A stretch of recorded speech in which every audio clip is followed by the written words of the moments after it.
Oh hey guys, and welcome back to my channel. So if you are new here, you know who it is. My name is Deacon, and I'm so happy to have you here. If you're already subscribed to my channel, welcome once again, sweethearts. You know how we do it. What do we do?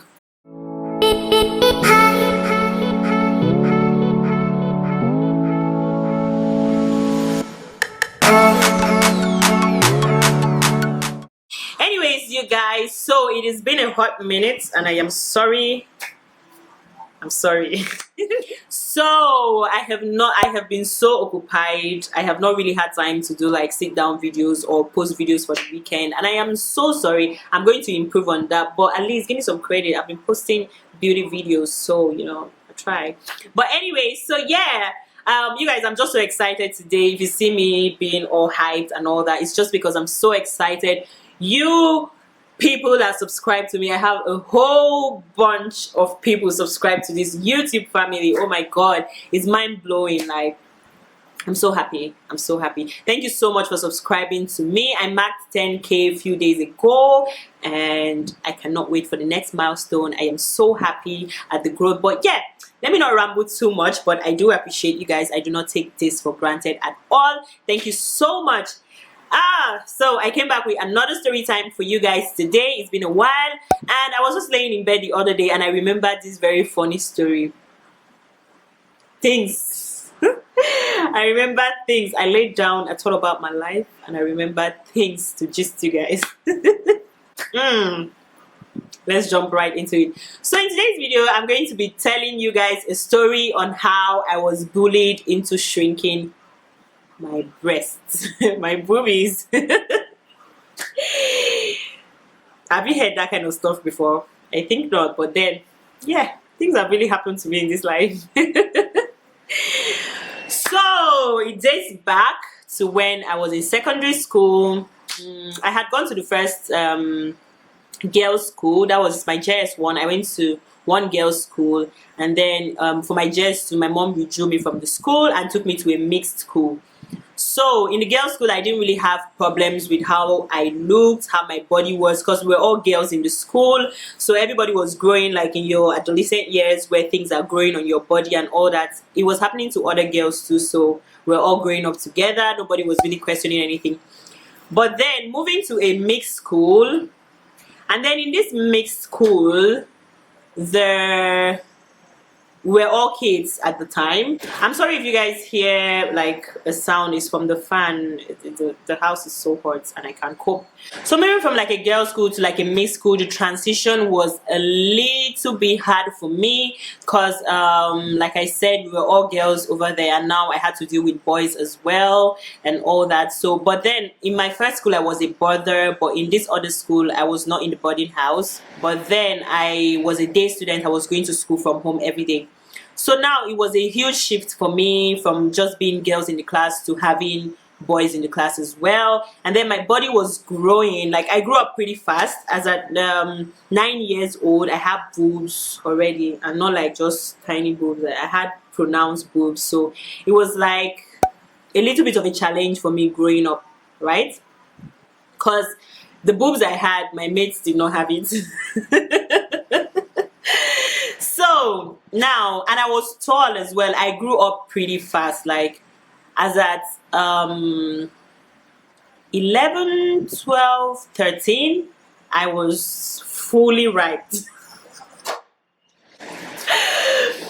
I was developed. So yeah, like I had boobs, I was tall, I was lean. My tummy was flat, my ass was there, you know, so I was well formed, you know. So now I'm going to school every day, and I was taller than most of my classmates. In short, I was the tallest girl. Yes, I was like the tallest girl in my class, right? So the other people that were tall, like were like my height, were like guys, right? So it looked like I was like a little bit, in short, some of them were older than me, but I was bigger than some of them. So like when I used to go to school, I used to feel somehow, but it wasn't that way in the girls' school. I think in the girls' school, there was a lot of people my size and everything, one even bigger. But then like in this other school, it was a challenge for me to shift into this environment or to integrate into this environment because I was a little bit different from like other girls. But I had always been sort of confident, like from time I had been a little bit confident. Not a little bit, I had a lot of confidence growing up. So yeah, I was always on my own. I did not mix up so much with like other people. I was just friends with people that wanted to be friends with me. I sort of was a little bit of a thug, a young thug. Like, you want to be my friend, be my friend. If you don't want to be my friend, shift. At first, when you get into secondary school, like, people are not your friends yet. Or if you get into a new school, your mates are not your friends yet. They don't come around so fast. So that happened to me for like the first 2 weeks. So I didn't really have any friends. So, and then I was always looking like I know what I'm doing. Like, I looked too confident for them to approach me. So it was like they were waiting for me to choose them to be my friend, that kind of stuff. So yeah, but then this was JS2 and the boys in this class were witches and wizards. These boys were troublesome. So let me tell you what this individual started doing to me. So when I was all looking all tough and all, they were just sizing me, trying to see me, trying to see who this girl is, who she thinks she is, that kind of stuff. So at a point, they just started picking on me in a way. Okay, I later had a few friends, like girls, and then a few guys as well. But they were like these other guys. They were like the thugs of the class of JS2. Then they were like the thugs. You know, when they want to be your friend or they want you to be in the crew or that kind of stuff, they want to actually relate with you, but they don't want to bring themselves to come relate with you. They want you to come to them.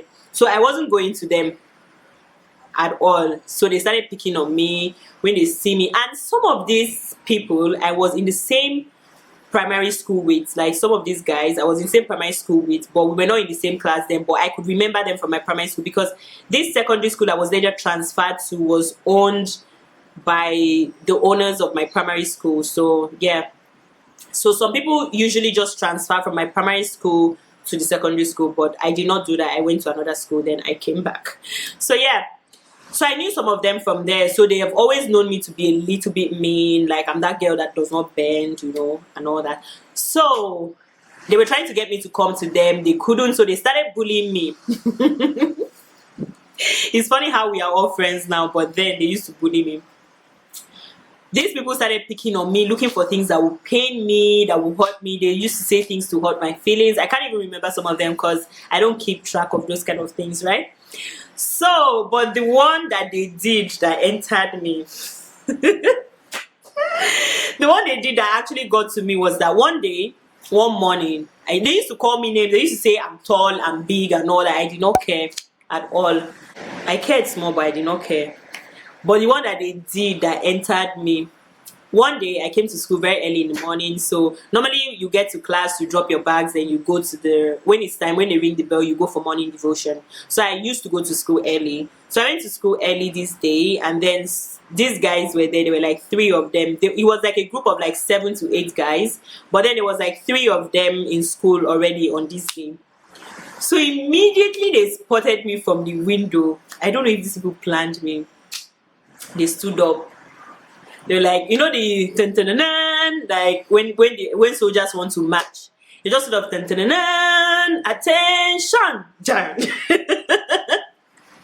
and then they were not like chest out. They pulled out their chest and they started marching in front of me.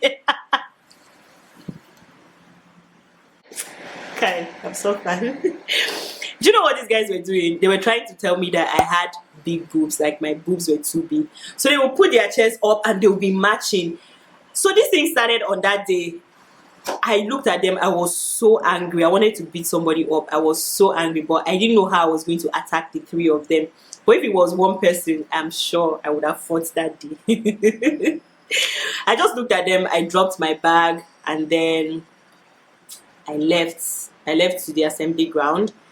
So these people started doing this thing. Anytime if I go out for break, if I'm coming back, they were the only guys that had guts to look for my trouble, but like the rest of the people in the class were a little bit scared of me. So they did not used to join them, but they used to like watch and be giggling and all this kind of stuff. So they would do this thing to me. If I go out on break, if I come back, chest out, they'll start matching. So they did this thing to me. This thing started entering me. Like I started breaking. So then at home, I couldn't talk to anybody about it. Like I did not want to stir up any trouble. I did not want my mom to come to school. I did not want maybe to be that dramatic kid that brought her mom to school and then maybe she was causing problems and shouting and talking to the principal and all that. So I totally kept quiet. But then we had this house help at home that I was close to. She was the one mostly doing stuff for us, like when my mom is not around and all that. So we're closer to her. She was like she was not like advanced. She was a young girl, but she was not like old or too young, but she was of age, you know. So I went to her. Her name was Mercy, or her name is Mercy. So I went to Mercy and then I complained to Mercy. I told her that this was what was going on in school, that I think my boobs are too big, that I'm now very uncomfortable with my boobs. Like I was literally now so uncomfortable with the size of my boobs, and I really wanted it to shrink. I really wanted to reduce the size of my boobs. So Mercy was like, Mercy didn't know much. She was just like one of these young girls from the village and everything. So she was like, okay, that maybe what I can do is that maybe she thinks that there's a medicine that I can take that can help me reduce the size of my boobs. So we're like, okay, we decided. I was like, okay, please don't tell anybody. We didn't tell my mom. We didn't tell anybody. Mercy and I embarked on a journey to look for boobs shrinking medicine. So we went to different, you call it chemists in Nigeria then. We went to different chemists. We're asking for medicine that can shrink my boobs. So we went to like a couple of places. They were like, oh no, they don't have a medicine like that. So we now went to one chemist that had one man. The man was like a pervert, I think, because he kept on looking at my breast, like kept on staring at my bosom. So he kept on looking at my breast, and then he was like, okay, that he can give me something for it. And then he gave me this red tablet, and then he gave me another tablet. I was so scared of taking this tablet, but then I ended up taking it. And it was such a stupid thing to do at that age, but I didn't know any better. And I was honestly, at that point, I didn't care. I just wanted my boobs to be small. I just wanted to be like every other kid in class and all that. So I started taking the drug.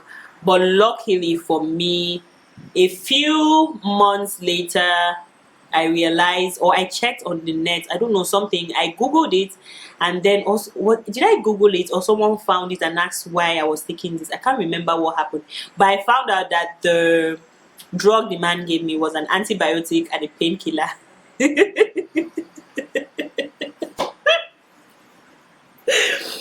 So yeah, this man actually sold painkillers and antibiotics for me. Actually, my breast did not shrink, nothing happened to me. God. But anyways, today I really thank God that was the case. I thank God that he did not give me something that could have actually ruined my body and anything like that.